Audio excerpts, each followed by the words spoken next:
What's up, guys? Welcome to my channel. Today we got a 2014 Honda Odyssey.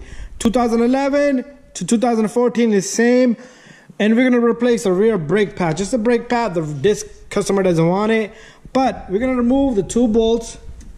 I'm gonna give you the torque spec on this and this.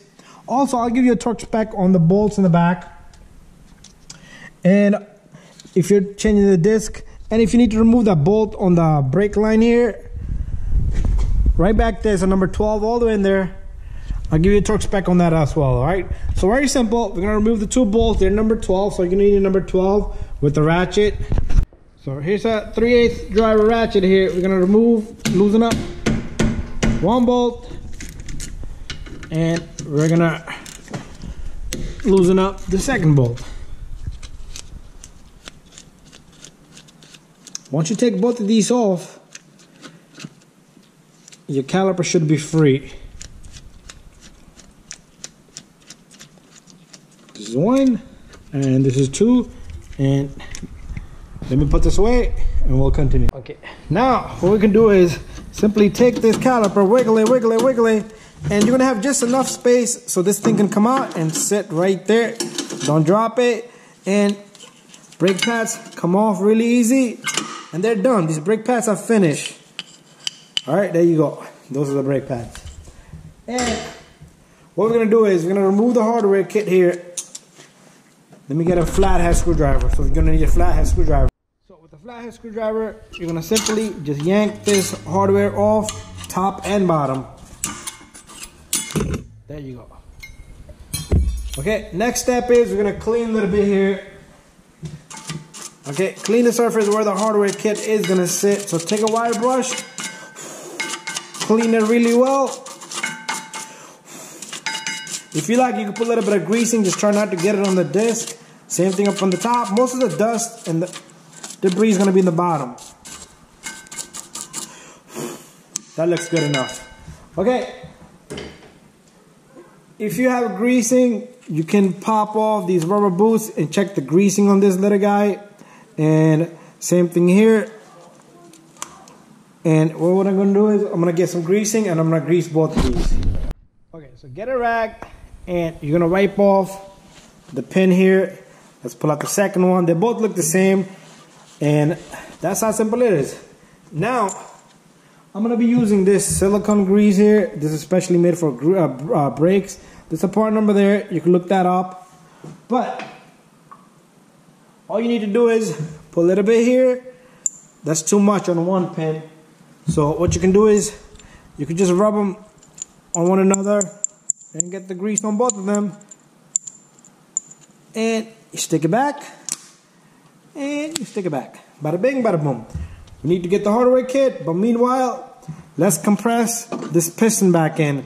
So what you can do is take all the brake pad, put it right there, but the tool that I use looks something like this, and it has this circular piece here, so it doesn't bother me. I don't need to put it in a brake pad. But if you're using a C-clamp, use a C-clamp, and all you're gonna do is pump that piston back to its original spot all the way in. It should go in nicely and easily.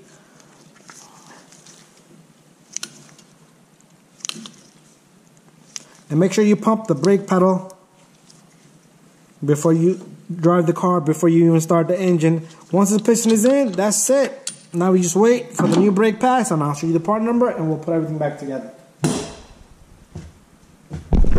Okay, so I'm using these Akebono brake pads. They're not cheap, they're pretty expensive.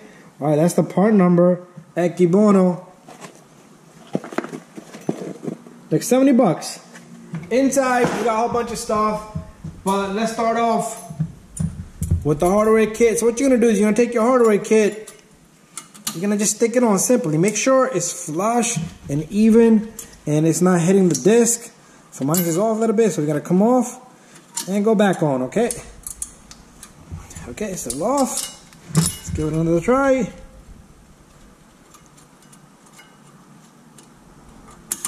There you go, perfect. So if I spin the disc, it shouldn't hit. You should not hear a noise like that. And same thing on the inside. There you go. Nope, nope.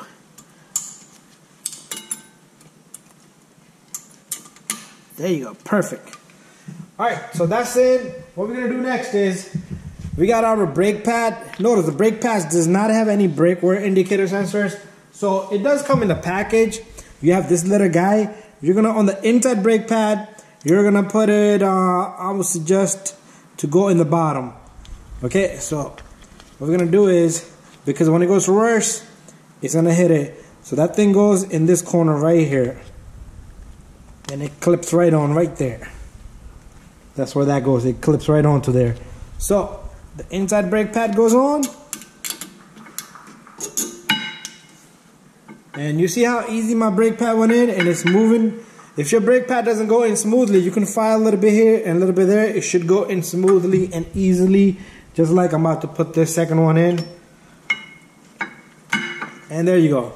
Alright, since we did everything, all we need to do is take our caliper and stick that on. You probably have to play around with the sliding pins here. And once it's on, we're going to take our 2 bolts, the number 12 bolts, one on the top, one on the bottom.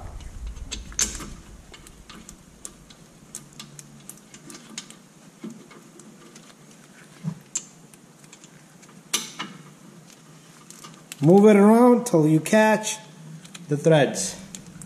Once the threads are on, you're pretty much all done here. And now we're going to torque it. So let me get my torque wrench. And we're going to torque both of these bolts.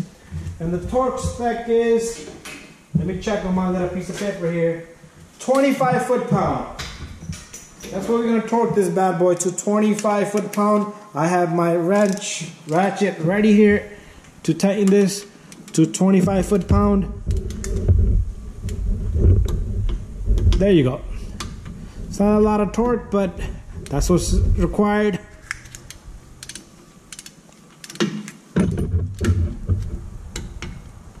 Simple. Alright guys, thank you for watching. Don't forget to subscribe, share and like. Double check your work. Make sure you pump your brake pedals before you start the car.